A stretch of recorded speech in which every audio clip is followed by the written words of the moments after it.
চাকরি বহাল রায়ের বিরুদ্ধে সুপ্রিম কোর্টে লড়তে চান বিকাশ রঞ্জন ভট্টাচার্য। পাশে দাঁড়ালেন তিনি। সিপিএম ভাঙবে তবু মচকাবে না, তাদের সিদ্ধান্ত এবার এমনই চাকরি প্রার্থীদের। কারণ সিপিএম নেতা তথা আইনজীবী রাজ্যসভার সাংসদ বিকাশ রঞ্জন ভট্টাচার্য এখন কলকাতা হাইকোর্টের রায়ের বিরুদ্ধে সুপ্রিম কোর্টে মামলা লড়তে চান। তবে এখানে তিনি একটা শর্ত রেখেছেন, সেটি হলো যদি কেউ বিষয়টি নিয়ে মামলা করেন তাহলে বিকাশবাবু সুপ্রিম কোর্টে সওয়াল করবেন। এইভাবে তিনি মামলা করার জন্য উস্কানি দিচ্ছেন বলে মনে করছেন চাকরি প্রার্থীদের একাংশ। আসলে কলকাতা হাইকোর্টের এই রায় মানতে পারছেন না আইনজীবী বিকাশ রঞ্জন। এখন দেখার বিষয় কে বা কারা কলকাতা হাইকোর্টের রায়কে চ্যালেঞ্জ করে সুপ্রিম কোর্টে যান।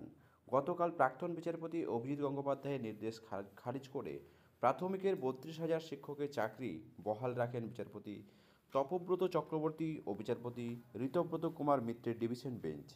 রায়ের বিচারপতি স্পষ্ট জানিয়েছেন, উদ্দেশ্যহীন তদন্ত ও তার থেকে উঠে আসা তথ্যের ভিত্তিতে আদালত কখনোই চাকরির বাতিলের মতো নির্দেশ দিতে পারে না। যদিও এই রায়কে দুর্ভাগ্যজনক বলেই মন্তব্য করেছেন সিপিএমের রাজ্যসভার সাংসদ তথা আইনজীবী বিকাশ রঞ্জন ভট্টাচার্য। এবার এক ধাপ এগিয়ে কেউ মামলা করলে সুপ্রিম কোর্টের সওয়াল করবেন বিকাশবাবু। কথা বলেন চাকরি প্রার্থীদের আবার ভয় দেখানো হচ্ছে এমন অভিযোগও উঠছে। তবে বিকাশ রঞ্জনের বক্তব্য, যদি মামলাকারী সুপ্রিম কোর্টে যান তাহলে নিশ্চয়ই লড়ব। এদিন কলকাতা হাইকোর্টের বিচারপতির রায় দেওয়ার সময় পর্যবেক্ষণ ছিল। ন্যায্য বিচারের সময় আদালতকে একটি সীমার মধ্য থেকেই কাজ করতে হয়। আদালত নিজের পছন্দ অপছন্দ অনুযায়ী নতুন নীতি তৈরি করে নিয়োগ প্রক্রিয়া বদল আনতে পারে না। সব নিয়োগ বাতিল করার জন্য আদালতের সামনে প্রমাণ এবং সুস্পষ্ট ধারণা থাকা দরকার। এই মামলার তথ্য থেকে ব্যাপক অনিয়ম হয়েছে সেটা বলা যাচ্ছে না। তবে বিকাশ রঞ্জন ভট্টাচার্য সেই সব মানতে নারাজ। তার মতে প্রাতিষ্ঠানিক দুর্নীতি এতে প্রশ্রয় পাবে। যদিও বিকাশ রঞ্জন এমন কথা আদালতে অবমাননার সামিল বলে দাবি করেছেন তৃণমূল কংগ্রেসের রাজ্য সাধারণ সম্পাদক কুণাল ঘোষ। সুতরাং এই চাকরি বহাল থাকা নিয়ে রাজনৈতিক তরজা তুঙ্গে।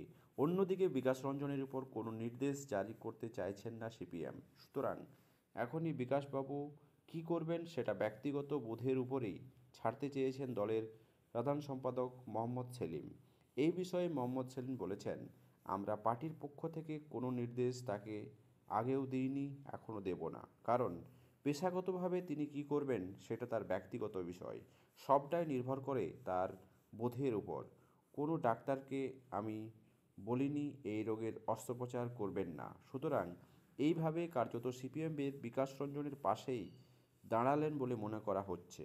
তবে আসন্ন 2026 সালের বিধানসভা নির্বাচনের আগে এমন সিদ্ধান্ত সিপিএমের কাছে বুমেরাং হতে পারে বলে মনে করছে রাজনৈতিক পর্যবেক্ষকেরা। দর্শক, যেভাবে কলকাতা হাইকোর্টে 32,000 চাকরি প্রার্থীদের যে চাকরি বহাল রেখেছে, সেক্ষেত্রে 26,000 যে শিক্ষকের চাকরি বা অশিক্ষা প্রার্থীদের চাকরি চলে গিয়েছে, সেই ক্ষেত্রে তাদেরও চাকরি কিন্তু বহাল রাখা উচিত ছিল।